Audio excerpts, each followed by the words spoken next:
conférence, aussi en échange avec vous, parce que je pense que vous avez un certain nombre de questions, aussi bien que ce soit sur leur carrière, sur leur métier, sur la profession, sur l'avenir de la profession aussi. C'est vrai qu'on a beaucoup ces questions qui reviennent aussi en conférence. Vous êtes nombreuses et nombreux à vous demander comment on en arrive sur le doublage, qu'est-ce qu'il faut faire, ou alors des questions sur leur carrière à proprement parler, ou alors même parfois aussi sur toutes les nouvelles technologies qui sont en train d'arriver et qui ont un impact direct ou alors même indirect parfois sur leur métier. Donc je ne sais pas ce que vous en pensez, est-ce que vous le sentez bien comme ça ? Alors on va faire ce point sur vous, Damien et Boris. Déjà, est-ce que vous pouvez nous dire en quelques mots un petit peu comment vous en êtes arrivé là où vous en êtes aujourd'hui, ce qui nous amène à ici aujourd'hui ? Donc, je vais commencer. Moi, je suis, comme je le disais hier, j'ai essayé de trouver un peu d'autres choses, mais j'ai commencé à 17 ans et demi, 18 ans, le théâtre, et ça a complètement bouleversé ma vie, ça a donné un sens, en tout cas à l'adolescent que j'étais et qui était un peu perdu. Et donc, à partir de là, j'ai fait le conservatoire de ma région, après je suis monté à Paris, et ce qui est drôle, en fait, je pensais pas du tout à ce moment-là, mon rêve, c'est le rêve de tout comédien, c'est de jouer, que ce soit au théâtre, devant une caméra, n'importe quoi, mais jouer, avoir des situations.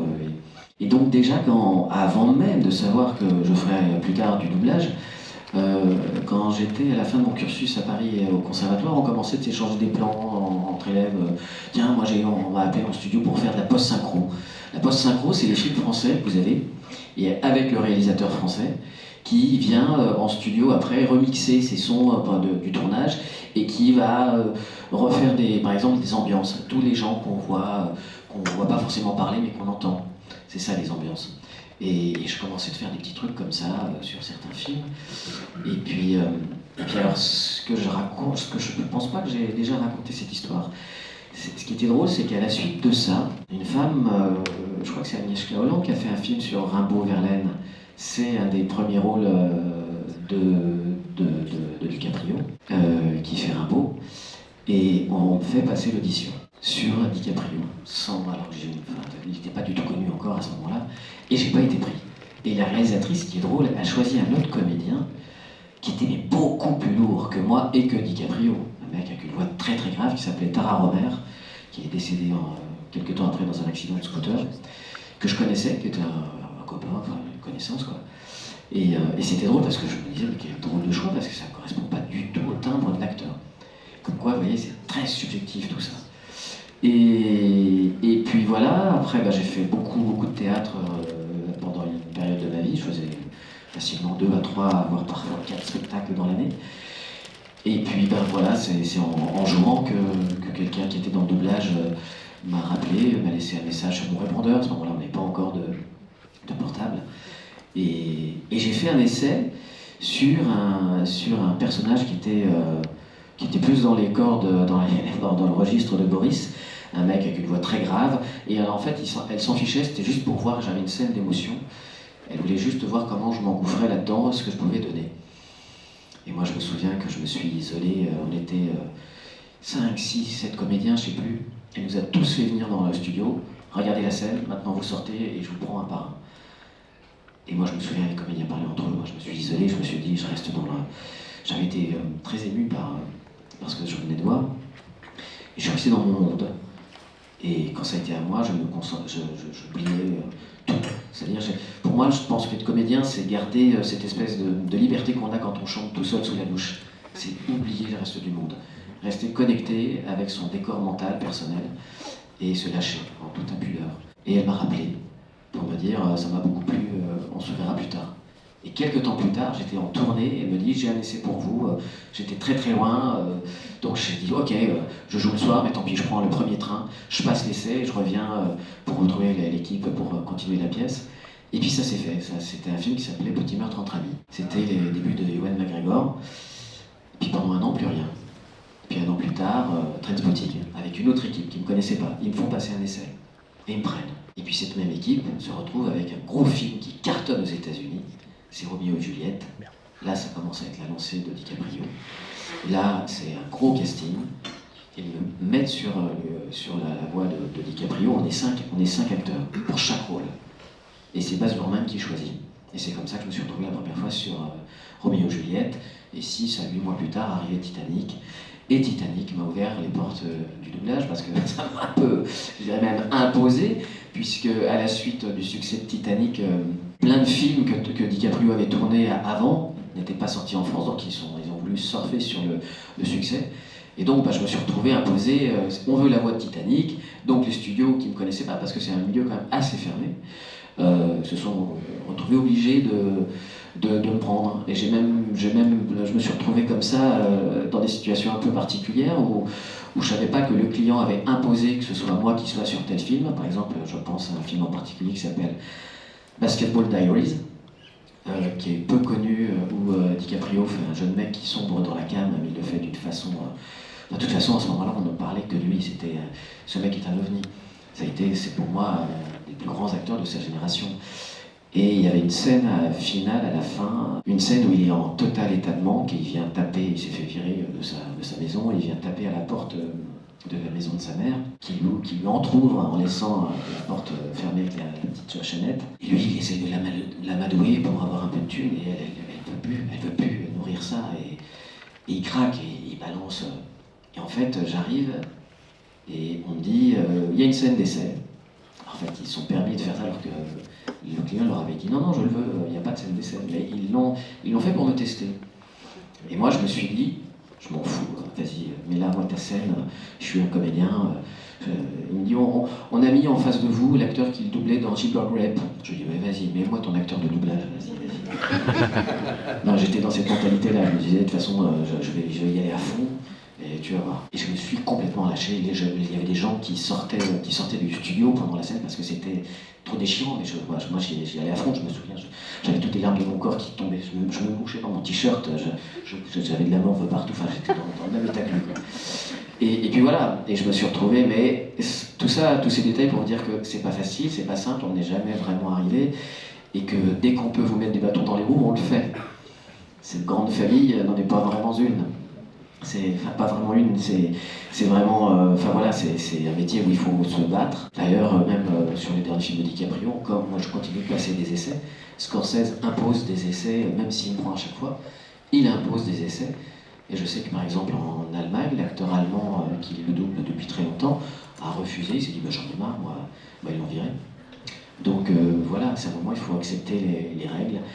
Et puis vous dire aussi que même aux États-Unis, des comédiens connus parfois repassent des essais pour convaincre le studio qui va mettre beaucoup d'argent sur ce film pour se dire ok, on est convaincu, c'est cette personne-là qu'il nous faut. Alors moi je voulais pas être comédien quand j'étais petit, mais je me suis toujours beaucoup déguisé avec des voix, tout ça je m'inventais des histoires à tour de bras, puis c'était une époque où il n'y avait pas de téléphone portable, donc il y avait un imaginaire très fort et on n'avait pas de jouets finis non plus. Par exemple, moi, mon fils, à un moment, il adorait Star Wars, on lui a offert des trucs, il a joué une journée avec. Parce que c'est un objet fini. Voilà, quand vous prenez le gros vaisseau, non. Dans sa chambre, quand son lit devient le vaisseau, on met les manches à balai, on fait des trucs, c'est génial, quoi. Donc j'ai toujours fait beaucoup ça. Et puis, à un moment, j'ai décidé d'aller en pension chez les jésuites, et je me suis retrouvé à l'équipe théâtre. Voilà, et là, donc c'est là où je découvre vraiment le théâtre. La première chose que je sais qui va me faire chier, je sais pas encore je veux faire ça, c'est d'apprendre par cœur. Ça c'est chiant, c'est vraiment le plus chiant. C'est le plus facile, mais c'est le plus chiant. Et puis je fais une préparation commerciale ratée, je vais en droit, puis en maîtrise de droit, j'ai un ami qui s'appelle Frédéric Choutrel, qui lui faisait du théâtre, et puis il me dit tiens viens, et hop, et je prends les cours, puis ça m'excite, je dis oh là, putain, qu'est-ce que c'est bien. Mais je suis comme Damien, on n'est pas tombé dedans quand on était petit. Voilà, mes parents font pas du tout ça, ça n'a rien à voir. Et puis j'ai la maîtrise, et donc je monte à Paris. Voilà, maintenant on descend à Paris. Voilà. Et donc je vais au cours de Périmonie, 2 ans de cours, et je donne la réplique à une amie qui veut aller donc, à l'école du Studio Théâtre d'Anières, qui est devenue une école nationale comme le conservatoire à la rue Blanche maintenant. Et mon travail plaît. Et il manquait de garçons, parce que dans les cours de théâtre, il y a généralement 2 tiers de comédiennes et 1 tiers de mecs. Et les 2 tiers des rôles, c'est pour les mecs. Voilà, donc on travaille beaucoup. Et il manquait de garçons. Et elle me dit, Je dis, ah, vous avez prof du conservatoire en escrime et tout, machin et tout, donc je pars là. Et à un moment, on fait un spectacle de fin d'année, une poétique sur les poètes surréalistes. Et je dis un poème de Henri Michaud qui s'appelle Contre, et c'est ce que je fais sur scène. Et là, il y a Jean-Marc Platier, un grand directeur de doublage, avec l'auteur du film, c'était Showgirls, et il me voit sur scène et il me dit le doublage, ça vous intéresse? J'ai fait non, pas du tout. J'ai fait bien, ouais, super. Et donc, je vais m'entraîner, parce que là c'est informatique, mais avant, il y avait tout un passage où il y avait ce qu'on appelait les détecteurs, ceux qui vont détecter ces fameuses labiales sur la bande rythmo, et ce qui donne des repères à l'auteur, et disent, ah tiens, le petit signe là, quand ça passe devant la barre rouge, là, un point labial qui correspond, donc il faut que je trouve dans mon adaptation un texte français qui correspond, qui fait que le texte est synchrone. Et donc je suis allé m'entraîner sur la bande rythmo chez Jean-Pierre Carassou, et je suis convoqué au studio. Voilà. Il y en a qui ont vu le film Showgirls de Verhoeven, donc c'était le personnage un peu rock'n'rolleux dans son pick-up années 50 qui prend les gonzesses en autostop, qui veulent faire carrière à Las Vegas, puis qui les arnaque, quoi. Et je suis convoqué à 14h30, et il dit, bon Boris, ça va être à toi, il est 18h45, et j'étais un peu en retard. Et là, il y a 10 personnes qui sont là. Et moi, je vois Bernard Gavet, justement, et Aline Fromont, qui doublaient les deux personnages principaux. Ils étaient là, derrière la scène, ils bougeaient à fond, on regarde, et on a l'impression que les acteurs parlaient français, quoi. Je dis, mais c'est génial. Et c'est à mon tour. Et alors, dans une cabane, on nous met dans une cabane quand les scènes sont à l'extérieur, dans la cabane qui est en velours, parce que ici, quand on parle, les murs résonnent. Quand on est dehors, il y a l'air, donc le son est mat. Donc, bizarrement, quand on est en studio, quand on enregistre une scène extérieure, nous, on est dans une cabane. Voilà. On est dans la cabane, il y a le micro qui est là, donc je vois pas les gens. On regarde la séquence, alors, voilà, c'est musique, à fond dans la bagnole, fenêtre ouverte, il y a beaucoup de bruit, et je fais la première boucle, et là j'entends des... je crois qu'il est déjà 4 heures, hein, 4 heures, 3 quarts de retard. Et on écoute avec la VI, c'est-à-dire tous les sons, la musique, tous les bruitages et tout. On m'entendait même pas. On m'entendait même pas. Alors Jean-Marc il vient me voir, il me fait, non, Boris, on est pas au théâtre. C'est pas parce que le micro est là, non, tu joues la scène comme si tu la jouais dans la voiture. Donc tu oublies le micro, t'es tout seul, c'est un peu bizarre, tu vas avoir l'impression d'un peu d'hurler dans le vide, mais tu vas voir avec tout le bruit qu'il y a dans la voiture et tout ça, et ça part. À l'époque, il y avait des changements de bobines, on changeait les bobines. Et en changement de bobine, il y a Agnès Fromont qui me dit, t'en as déjà fait? Je dis, non, c'est la première fois. Elle me dit, en vélo, tu démerdes bien. Je peux prendre ton numéro de téléphone. Je dis, oh, je suis content. Et après, on saute à la dernière scène. Donc le même personnage. Agnès Fromont, c'est la voix de Rose dans Titanic. Okay. Voilà. Et donc là, c'est le même personnage. Il reprend la gonzesse en stop, sauf que c'est devenu une guerrière. Et là, oh merde, c'est la gonzesse que j'ai prise, et là elle sort le couteau à cran d'arrêt, elle lui met comme ça. Le mec parle super vite, et dans cette phrase de merde, il y a Massachusetts. Massachusetts. Voilà, même dans le ton. Je me plante une fois, 2 fois, après je mets chaussettes, 3 fois, et je me plante, et à chaque fois on entend les... On fumait encore dans les studios, il y en avait qui fumaient des cigarettes sans filtre, le bruit de la cigarette qu'on tape sur la montre. Comme ça, puis voilà, du style, putain, on n'est pas rendu. C'est pas 4 heures à quart de retard qu'on va avoir, ça va être un TGV, quoi. Et là arrive la scène, et là Jean-Marc il vient me voir, et puis il me dit, écoute Boris, tu es tout à fait capable de passer le truc, mais là je vais être obligé de te remplacer, mais tu seras payé. Et je repars. C'était à The Big Brothers, c'était une espèce de no man's land pourri et tout. On est en hiver, il fait froid, il y a du vent. J'habite à Levallois-Perret, une chambre de bonne au 7e étage avec juste un pauvre plafonné et tout. Le répondeur. Et là, il y a un message, juste personne ne m'aime. Et j'écoute le message, et c'était un de mes meilleurs copains avec qui j'étais chez les Jésuites à l'équipe théâtre, qui avait monté une troupe. Et qui m'a dit, Boris, j'ai un problème avec un acteur, demain on répète à Montreuil, à Mosinor, c'est une espèce de site industriel, et dans 3 mois on part en tournée. Voilà. Et après, 15 jours après, je reçois un coup de téléphone d'Isabelle Branins, qui m'appelle, Alice Fromont m'a parlé de vous, pareil vous êtes très bien, venez voir le film, il y a la projection, vous allez doubler Bon Jovi, faire un peintre, c'est une histoire d'amour, machin, et hop, et c'est parti comme ça. Bonjour. Je me demandais si vous aviez fait ou vous faites de la direction artistique, et si non, est-ce que vous aimeriez en faire? Moi, je n'en fais pas. Ma femme, Géraldine Asselin, comédienne, mais elle en fait. Et quand je vois le travail que ça demande à l'extérieur de préparation, le temps que ça prend quand on le fait bien, faire le casting des voix, proposer, maintenant en plus les clients demandent toujours un choix. Avant, les directeurs de plateau avaient une liberté, on leur laissait dire, c'est sauf des cas exceptionnels, de très très gros rôles, on passe des essais, on en passe toujours. Moi, après le deuxième confinement, j'ai raté 17 essais d'affilée. Voilà. Donc, et donc je vois ce qu'elle fait, les plans de travail. Moi, le dimanche, j'aime bien aller me promener, écouter les oiseaux, aller au marché, bouffer des huîtres avec des copains. J'ai pas envie d'être derrière un ordinateur, en plus j'en ai pas. Donc non, moi je ne dirige pas du tout. En revanche, si un ami qui a un gros casting qui doit passer, ou une journée de tournage et puis qui m'appelle, dit écoute, je suis hyper emmerdé, si le client est d'accord, diriger au moment où, là, comme on a fait là, ça oui, mais vraiment faire de la direction artistique, non, c'est extrêmement... c'est passionnant, mais tous les à côté, moi je suis tellement bordélique en plus que c'est pas possible. Donc non. Alors moi, on m'a proposé il y a quelques années de diriger des plateaux de doublage, et ça tombait pas du tout au bon moment, donc j'ai décliné. Par contre, je me retrouve... je forme des comédiens parfois, mais au livre audio. J'anime des stages de temps en temps avec des comédiens. Je prends que des comédiens qui sont déjà chevronnés, c'est-à-dire pas des comédiens débutants.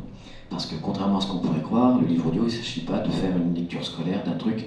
C'est absolument chiant, à un moment, si c'est plat, il n'y a rien. Et donc j'ai besoin de comédiens qui ont déjà un minimum d'expérience, parce que je vais les amener assez loin.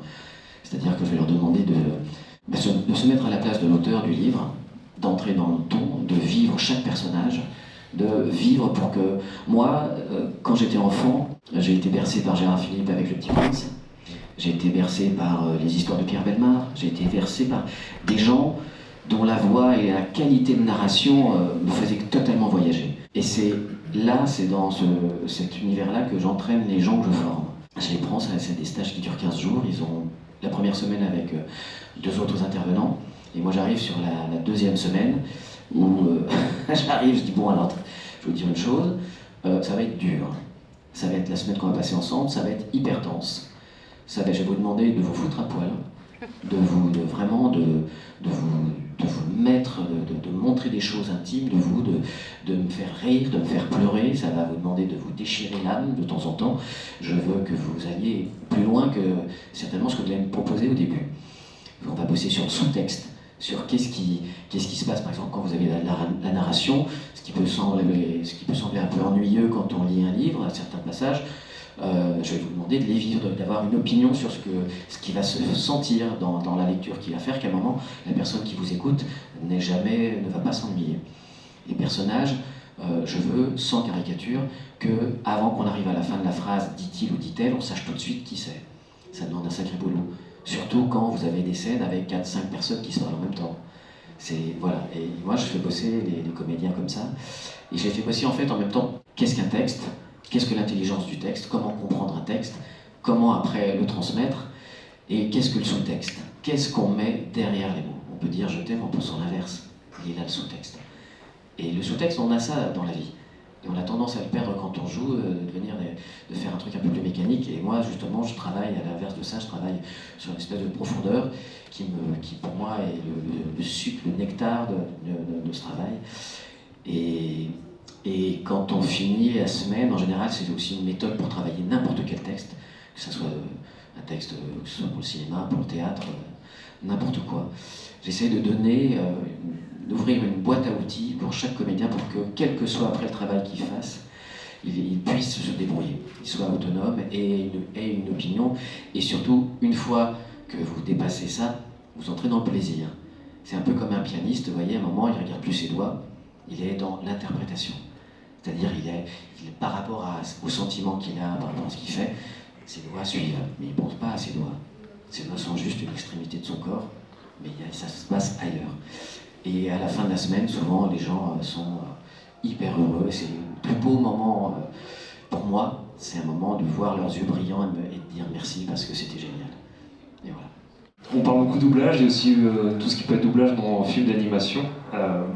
J'ai eu l'occasion de voir certaines personnes pour qui les textes avaient été écrits, l'animation avait été posée derrière. Est-ce que quand on est acteur dans tout ce qui est doublage, c'est une forme de consécration?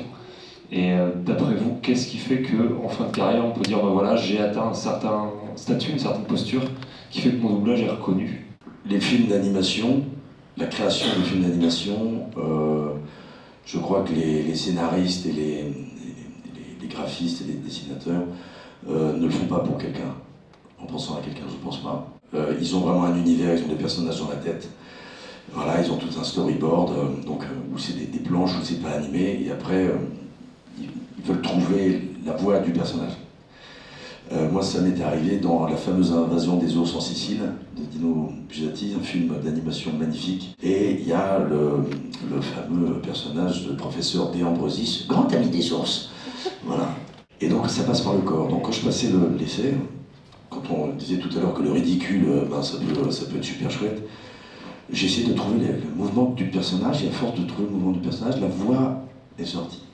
Alors, j'ai quand même passé un essai, j'avais en face de moi Christian Eck, un acteur belge extraordinaire de comédie française, mais le micro, je suis meilleur. Donc j'ai été pris. Voilà.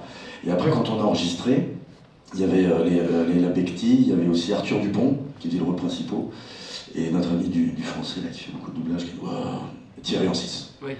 Voilà, et on était tous les quatre ensemble, chacun notre micro, et ils nous ont dit surtout bouger comme les personnages, vous imaginez, parce que tout est fait à la main, il n'y a pas d'ordinateur là, mais pour les mouvements, les dessinateurs se sont inspirés, par exemple, de moi ce que je faisais. Et quand j'ai vu certains mouvements du personnage, c'était moi ce que j'avais fait en jouant le film. Et là, on a juste le texte, et il y avait un Italien qui avait réalisé, il y avait aussi un autre co-metteur en scène qui nous dirigeait dans les intentions, Thibaut Bidegain, qui écrit beaucoup de scénarios aux États-Unis. Et donc il nous a dirigés. Donc là c'est une création de voix. C'est une création de voix. Après, à quel moment on a l'impression qu'on est arrivé? C'est quand on n'a plus peur de aucun rôle, rien du tout. On a tellement travaillé que de toute façon on va avoir quelque chose et on a cette capacité d'absorption totale de ce qui nous est proposé sans se poser de questions, sans se regarder, c'est ce que je fais, c'est bien ou pas, on s'en fout. On s'en fout, on maîtrise la technique, parce qu'il faut quand même savoir très bien lire à vue, parce que vous n'avez pas le texte avant, et généralement on ne voit même plus les films. Ça devient de plus en plus rare. Et des fois le film on ne l'enregistre pas dans le bon ordre, parce que les emplois du temps font que... Moi là, personnellement, là, ce que je ressens, c'est que je suis en total, je ne sais pas que je suis une bestiace, mais je suis en plein accord entre l'homme que je suis, le comédien que je suis devenu, la maturité, la technique, mon instrument intérieur. Et c'est à ce moment-là où tout d'un coup c'est une espèce de... Comme quand on répète au théâtre. Au théâtre, on arrive, on a un texte, on se prend les mots dans un tapis, on dit... Puis à un moment on lâche. Alors si chez soi on a le texte, on sait par cœur, on pose sa brochure, et on arrive, on commence à bouger, et là on a des tas de trous de mémoire. Et puis à un moment, c'est comme apprendre à conduire. Il y a quelqu'un qui t'empêche de prendre un arbre sur un parking, et puis tu passes le code, tu apprends ton texte, et puis au fur et à mesure plus tu conduis, puis tu pars sur la route, et t'es bien, t'as une sensation de liberté, et si un gamin passe avec son ballon, tu te dis pas « il est où le frein ?» Parce que tu l'as tellement appris que ça fait partie de toi, et c'est là où le cœur joue, et que le sentiment arrive. C'est quand les mots sont tellement rentrés dans le corps que tout d'un coup, le texte prend corps. On prend souvent maintenant des stars talents dans les films d'animation pour des histoires marketing, parce que c'est vrai, ils ont une visibilité qui permet de parler du film. Il y en a qui sont magnifiquement bons. José Garcia, il est formidable. Elie Moon dans Sid, on le reconnaît pas, formidable. En plus, c'est des gens extrêmement sympathiques, humbles. Après, est-ce qu'on a besoin dans Superman Lego, Batman Lego, d'avoir Griezmann dans Superman? Donc à ce moment-là, si lui fait ça, moi je dis, à ce moment-là, moi j'ai rien, j'ai une paire de chaussures de foot, pourquoi je peux pas jouer 30 secondes dans un match de Coupe du Monde? Ah c'est pas pareil. Ah si c'est pareil, c'est là où tu n'as pas compris. Voilà, je sais pas du tout jouer au foot, j'aime pas le foot. Antoine Griezmann, je trouve que c'est un garçon absolument formidable, très sympathique, mais en doublage, j'en mets pas une dedans. C'est normal, c'est pas son métier, il l'a pas appris. C'est comme moi, je saute dans un ballon, je me fais mal au genou. Voilà. Oui, je vois pas ce que je vais pouvoir rajouter derrière tout ça. Attends, tu parlais de l'animation, moi j'en ai fait un peu. Ce qui se passe aussi parfois, c'est que quand on va bosser sur un dessin animé français, je l'ai vécu, on nous appelle, on a le scénario, on est en studio, mais là on bouge, on s'amuse, il n'y a pas d'image, parce que les images n'ont pas été dessinées. Et on fait plein de personnages, on en fait plusieurs. Et ils vont se servir de notre travail pour aller plus loin dans leur proposition de dessin ou dans les situations qui ont été écrites, et nous on va les développer, on va leur donner des idées. Par exemple, c'est ce qui s'est passé sur Aladdin, quand ils font les Disney, souvent ils enregistrent les textes avant de faire les dessins, et je sais que pour le génie qui était fait par Robbie Williams, ils sont énormément inspirés de toutes ces impros, parce que c'était un génie, hein, lui-même, c'était un mec qui proposait 10 trucs à la minute. Donc voilà, mais ce qui s'est passé, moi, je me souviens plus de comment c'était le titre du dessin animé, je l'ai plus en tête, mais ils sont servis de notre boulot, nous on se disait, génial, on va faire le film après. Pas du tout. Ils nous ont tous remplacés par des gens de cinéma ou des star talent, comme disaient, des gens qui n'ont parfois rien à voir, juste dont on va utiliser la notoriété. Voilà, comment ça peut se passer. Et sinon, moi j'aime bien les animations parce que je trouve qu'il y a aussi une vraie liberté de jeu et on peut se permettre des choses qu'on ne peut pas se permettre aussi dans les films, et je trouve ça hyper agréable. Et puis chaque situation est différente. Par exemple, moi je me suis retrouvé à faire, je ne sais pas si vous avez vu Le Grand Méchant Renard, qui est un super joli dessin animé. Mais oui, Maurice, c'est celui qui fait le méchant loup. Et je me suis retrouvé dessus, mais vraiment, parce qu'ils avaient tout fait, ils avaient fini le doublage, sauf que les deux réalisateurs, à la base c'était une BD, les deux réalisateurs n'étaient pas satisfaits d'un personnage. Et ils m'ont appelé, et j'ai fait le truc en une journée. Alors ça a été dense, ça a été hyper crevant, mais je me suis retrouvé sur des animés comme ça, c'était génial. Je faisais le cochon. Je me disais, est-ce que je vais trouver une voix de cochon? Mais en fait, non, pas du tout. C'était vraiment, on a fait attention aux situations, j'avais les créateurs derrière moi, donc j'avais une bonne direction. Et puis voilà, on met peut-être 10 minutes à trouver le personnage, mais une fois qu'on l'a trouvé, ça y est, on s'engouffre là-dedans. Le Grand Méchant Renard, c'était vraiment super, parce que c'était le créateur de la BD qui a réalisé le film. Au départ, il devait y avoir des sketchs, et puis il s'est dit, non, je vais faire une histoire complète pour faire le long métrage. Et alors, pour trouver la voix du loup, alors Renard, les oisillons sont-ils prêts? Voilà, c'est sorti comme ça, j'ai vu son museau et tout, avec son petit ventre à bière comme ça, alors j'ai sorti un peu de bière comme ça, voilà. Puis tout d'un coup, je me suis dit, le museau, je me suis dit, tiens, mon nez s'allonge, donc peut-être qu'il peut avoir un peu, ça résonne dans le nez, voilà. Et ça passe par le corps, voilà. Donc, la création de voix, moi, vraiment, ça passe par le corps, quoi. Voilà, si on a, voilà, sans corps, il n'y a pas de voix, il n'y a pas d'âme, c'est notre Aston Martin, on est des pilotes. Avec le temps, le pilote ne se doit pas vieillir, mais l'Aston Martin aussi. Voilà. Voilà. Bonjour, merci d'être au TGS à Toulouse ici. C'est très sympa. Ma question est comment vous préparez vos voix le matin quand vous avez votre journée de travail, et comment vous arrivez à maintenir un niveau de clarté de voix pendant toute la journée? Apparemment, vos journées sont longues. Et est-ce que vous avez des trucs et astuces, des recettes de grand-mère, ce que vous voulez? Il n'y a pas de recette, mais notre voix, on la travaille dès qu'on commence le théâtre. Quand vous êtes jeune comédien, vous avez plein de cours pour ça. Moi, je sais que le chant au conservatoire m'a énormément appris. Le chant, moi je me souviens, j'avais une prof qui m'a fait venir, on commençait seulement en 2e et 3e année. On faisait de la respiration, avant on avait des cours spécifiques pour travailler la colonne d'air, sachant que les cordes vocales, c'est des muscles. Ça se travaille. Et ce que je fais maintenant, j'aurais pas pu le faire au début quand j'étais jeune comédien. Et ça m'a énormément aidé. Et quand j'ai commencé de faire du chant, c'est marrant, on me faisait travailler avec les filles. C'est-à-dire que quand on faisait des gammes, au début, avant de faire du chant, on faisait des gammes, on s'échauffait la voix, quoi. Mimo, mimo, mimo, mimo, mimo, mimo, mimo, mimo, mimo, mimo. Et on montait, on fait plein de trucs, plein d'exercices différents. Et moi, je sais que ma prof m'avait dit, toi, tu continues. Quand les mecs s'arrêtaient, les filles continuaient, et elle me dit, tu continues. Je vais te faire travailler, plus tu vas travailler tes aigus, plus tu vas gagner en grave.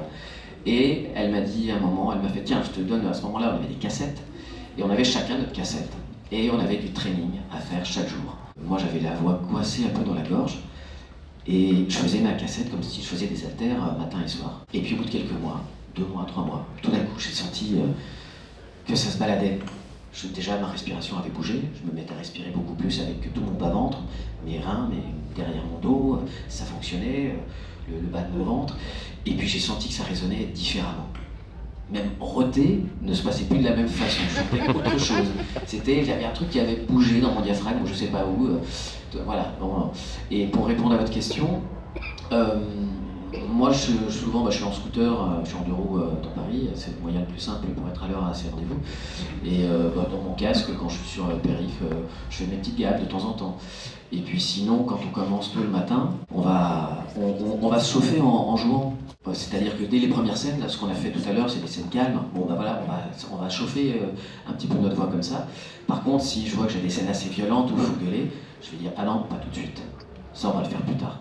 Là, j'impose le truc. Je dis non, de toute façon, c'est prévu, c'est dans le planning, on va pas la faire au moment où tu as prévu. Sinon, je vais m'abîmer la voix. Là, j'ai besoin de me chauffer un peu. C'est vrai que la respiration, c'est. En fait, mais même dans la vie, je n'arrive plus à respirer par en haut. Quand on fait du sport, on est essoufflé, c'est le haut qui va prendre. Ah bon, là, on n'est pas essoufflé, et moi, je prends toujours, même naturellement, le prise d'air par en bas. Par en bas. Alors, on a le ventre qui gonfle, mais surtout, ce qu'on ne sait pas, c'est qu'on a d'autres ballasts, c'est derrière. Et là, il y a plein d'air qui rentre, et surtout, il faut être hyper détendu ici pour que ce ballast arrive. Plus on a une scène où on hurle, plus il faut être détendu. Parce que si on est tout coincé, là c'est des cordes, mais les cordes à piano, même dans les notes graves, si on tape trop fort dessus, elles pètent. Voilà. Et généralement, oui, c'est vrai que les scènes vraiment où ça tabasse, on les fait plutôt en fin de journée. Après, il y a des films où vous n'avez pas de bol parce que ça tabasse tout le temps. Par exemple, après le Joker, il a fait un film qui s'appelle Beau is Afraid. Oh putain. Le réalisateur de Midsommar et de Hérédité, et j'ai vu le film, il dure presque 3 heures, il est dans un état de folie tout le temps, j'ai vu le film. Et quand on dit qu'il y a plus de rôles qui me font peur, là, je me suis dit, comment je vais faire? Déjà pour pas me péter la voix, parce qu'on fait 8 heures par jour, donc des scènes où ça hurle, et là, alors là dans ma voiture, je fais aussi mes exercices qu'on faisait au cours de théâtre. Voilà, et puis aussi pour être détendu. Vraiment la respiration, ça évite de se péter la voix. Et après, avec le temps, on commence à avoir des cordes à piano. Ici, c'est sûr qu'on fait des performances vocales. On sait aussi comment fonctionne notre instrument. Donc, moi, je me pète très rarement la voix, sauf rhinopharyngite. Voilà, où tout d'un coup, on a ce qu'on a la voix blanche.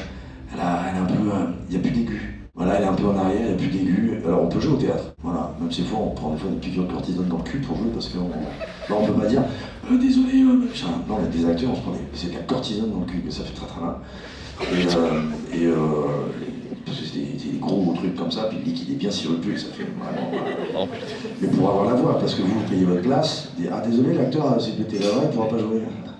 Vous en foutez que notre grand-mère soit morte, qu'on a eu un mariage, ou vous avez payé votre place. Show must go on, quoi. On se tord la cheville, on joue. Moi j'ai vu même des cas terribles d'épidémie de gastro, des copains heureusement pouvaient sortir, ils arrivaient, ils avaient 10 minutes, mais ils allaient courir sur les chiottes, ils rentraient, c'était l'enfer.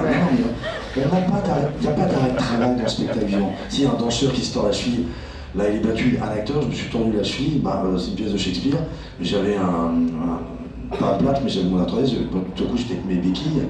Et puis je m'en servais, bon c'était la 6e entorse plâtrée que j'avais, donc en béquille je suis très fort. Voilà, mais j'ai joué le rôle avec mes béquilles. On ne s'arrête jamais, il n'y a pas d'arrêt de travail.